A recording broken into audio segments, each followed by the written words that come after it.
Welcome to the Sigma Empath podcast. This is the rant edition where there are no guests. Today's talking point, pretty deep, pretty profound. There are two main hurdles, obstacles that the empath, also any form of neurodivergent, has to overcome, has to face in order to even begin to think that they can thrive. And I'm going to dive deep into these two topics. It does get a little bit philosophical, it gets also quite spiritual. We're going to go real deep on this one. The journey of the empath or the neurodivergent unto itself is difficult. We've already established that. I've already mentioned that in endless videos up until now. But how do we minimize these pain points? How do we minimize the suffering? And I use the word suffering quite intentionally because the pain of being different, of being more emotionally aware, of being highly sensitive, is such a pain point that it can turn into suffering because it's this prolonged pain that you almost can't control no matter what you do. But I do want to share some strategies that will help you minimize the pain of being an empath, of being a neurodivergent. And the first step that I want to share with you is, it's going to seem like a superficial thing, but as we dive deeper, you're going to see as to the value as we go deeper. The first step that you must face, and if you're watching me on this channel, you've already begun this journey. It's to start to know thyself. Know thyself.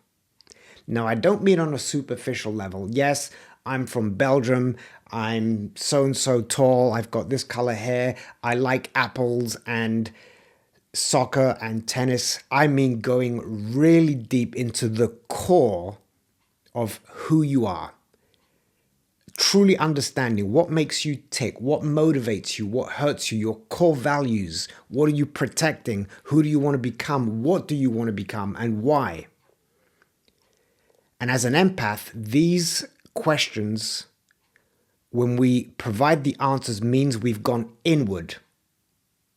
And that's a part of the journey of overcoming the pain, is going inward, looking within, which is a very spiritual thing. And when I use the word spiritual, it's inclusive of religion, but it's also non-religious.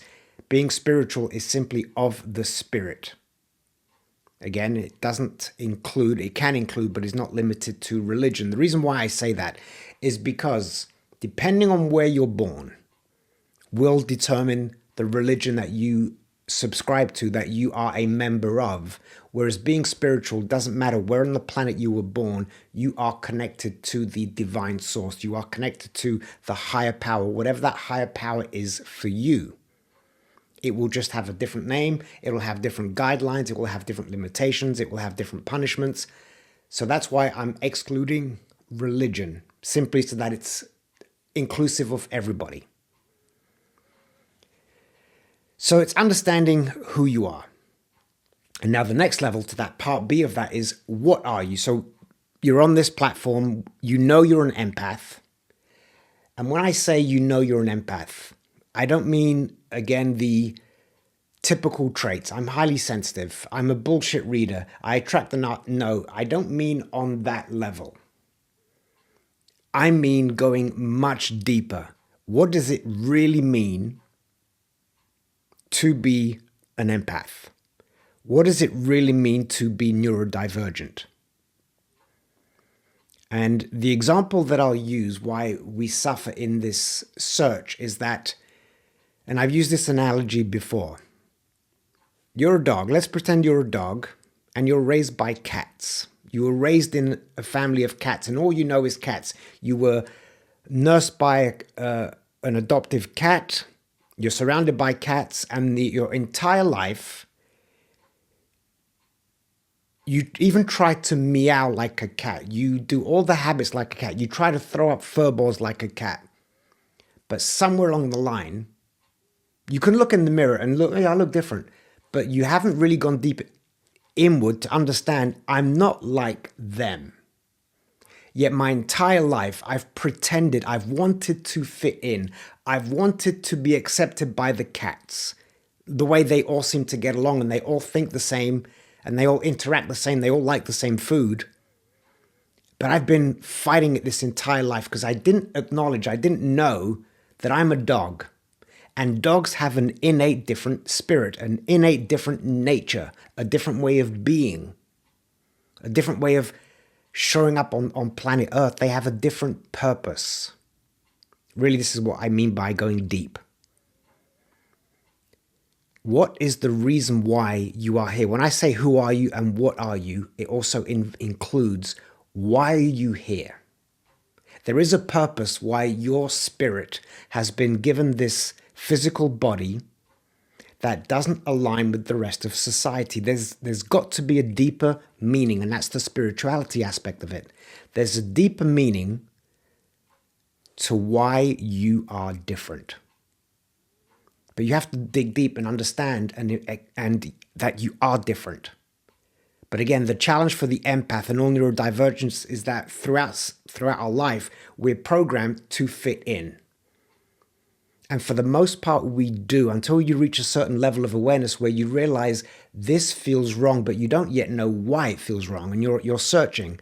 And hopefully, again, you've subscribed to this platform and you're doing your own deep research on other platforms, digging in about empathy and being an empath and being a neurodivergent. I hope you're investing in you to get to understand who am I, what am I, and why am I feeling this level of alienation, this level of isolation, this level of loneliness, this level of having trouble finding deep, meaningful connections. I don't think like others.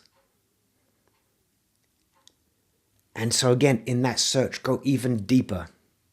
Why don't I think like others? There must be a reason. And I can share my personal journey as I search for meaning. And there's a great example of the power of meaning and purpose. And I've used this quote before too in other videos. Viktor Frankl, Holocaust survivor. He wrote a great book, Man's Search for Meaning. And the short version of this is that while in the concentration camps, he observed and analyzed why certain people died. And I don't mean those who died by gas or starvation. Some people died simply because they gave up.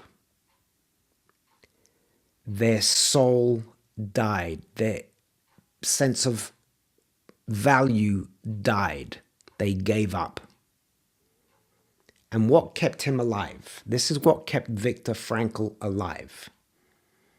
He found a reason for being. Every morning he'd wake up and have a reason for existing. He knew that the reason why he was going through this was deeper than just the superficial human aspect. There was a deep, profound spiritual meaning why he was in this environment. And what could he do? What could he learn? How could he have an impact? How could he have an impact in a place where he was powerless? He found meaning. And even if that meaning was simply to bring a smile to a child by telling that child that it was amazing, that it was loved, if that was the level of purpose, that was more than enough to keep him going, to giving him hope. Purpose, sense of purpose. Find your sense of purpose deeper than just, I'm going to be nice to people. I'm going to be kind. In fact, I'm going to be kind, not nice. So dig deep. Why do you think you're here? And when you connect to that purpose and you start leveraging that purpose, you get filled with this, and I'm going to use the word spiritual energy again, you get filled with this level of spiritual energy that gives you momentum, that fuels you with determination and motivation to face a world that doesn't understand you, because you no longer need them to understand you. You now understand yourself. I don't need your validation anymore. I have found my validation from within. And by the way, as I share this, I'm still on that journey. It's an ongoing journey. But the quote about Viktor Frankl that I wanted to share is that the journey of self-discovery and self-understanding and finding purpose, it's a choice. Regardless of the pain, the external pain that the world provides you, there is a choice that you make internally, intellectually, spiritually. He calls it attitude. And the quote that he shares, that when I read this book, and this quote touched me profoundly, and I've been leveraging this quote for about the last 10 years. And every time I get down and I start beating myself up, and I remember to reconnect with this quote, and then when I remind myself, I feel uplifted. And the quote is this: "The last of human freedoms is the ability to choose one's attitude in any given set of circumstances." That means no matter how much the world misunderstands you, no matter how much you don't fit in, no matter how lonely you feel, you get to choose if you're going to show up. You get to choose if you're going to leverage this empath gift. You get to choose how your light is going to impact the world. And again, your light might impact, it's relative. It might impact one person. Or you could be a superstar, a rock star, and impact the millions. But you are still impacting people with a sense of purpose. And so really invest in finding, what is this gift that I have? It's a burden, but I'm going to turn it into a gift. And it begins with knowing thyself. Who am I? What am I? Why am I here? Now that leads us to bullet point number 2. When you've now understood who you are, and you start leveraging who you are, now you are empowered to accept the burden. You can now accept the burden. It almost becomes an honor, because the empath light is powerful. It becomes an honor when your soul has been gifted with understanding, with emotional intelligence, with sensitivity, with sentient beings. You've been given an overdose of sensitivity as a sentient being. What a gift. What a beautiful gift. You sense energy. You're highly intuitive, potentially psychic. What a gift. But it's only a gift when you start to accept, this is who I am, this is what I can do, this is what I have. Here are the consequences. The consequences are I don't fit in. Why? Because I'm not a cat, I'm a dog. Dogs bark. This whole time I've been trying to meow. You know what? Let me start to bark. And what value does my bark have? Well, you know what? It saves my owner, my kahoo, my dog kahoo from the mailman every morning. That's my sense of purpose. And the dog feels good about that sense of purpose. And we can translate that to ourselves. Think of the times when you have been kind to somebody and you see that you've impacted their life. And it can be something so simple. Going to the grocery store and just having a quick conversation, smiling at the register lady or the man, the guy. That little interaction, your kindness, I see you. I acknowledge you. I recognize you. You have uplifted a soul by giving them your attention.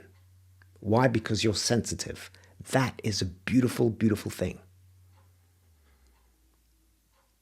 And just that, knowing that maybe my purpose is just simply to make people feel better about themselves each day. That's why I'm here. I make people feel good about themselves. What a beautiful thing. What a beautiful thing. But you've got to be able to connect. That was, the camera just moved there because my dog just came and said hi and brushed up. My dog Kari. He knows he's a dog. So connect with yourself and accept this gift, acceptance. And the reason why we hurt so much is because the acceptance, we are continually seeking the validation. I want to be like a cat. Why don't the cats accept me? And I just knocked over Confucius. Hello, Kari. Why aren't the cats accepting me? Well, you know what? I'm a dog. I don't need the cats to accept me. That's what it comes down to. I do not need the cats to accept me. And as a result, my tail is wagging. I'm in my happy dog world doing dog things because I'm a dog and dogs do dog things. Empaths live in an empath world. Empaths do empath things. And if you're generally kind, not nice, if you're kind, you do it because in this extension of your soul, of your spirit, you are a kind energy. That's what you do. When you're being nice, it's no longer coming from a place of authenticity. It's manipulation. I'm being nice because I want something in return. The something in return is the validation, the external validation. Just be your authentic empath self. Understand the value that you bring to humanity. Be that value. And when you doubt, think of Viktor Frankl, Holocaust survivor, who leveraged his sense of purpose. And as a result, he saved thousands of lives just by his inner light, because he connected with himself. He connected with the spirit. He connected with God. He connected with Allah.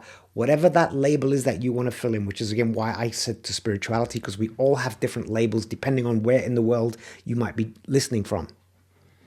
Spirituality, all inclusive. So, dig deep in understanding who you are, what you are, and then start to accept it. And you will find less loneliness because you're focused on purpose. You're focused on sharing your light and impacting the world in a positive way. You're still going to feel lonely. You might still feel a level of rejection. I'm not saying that it's a miracle. This is a miracle pill. You do this and then you wake up tomorrow morning and there will be no more pain or suffering whatsoever.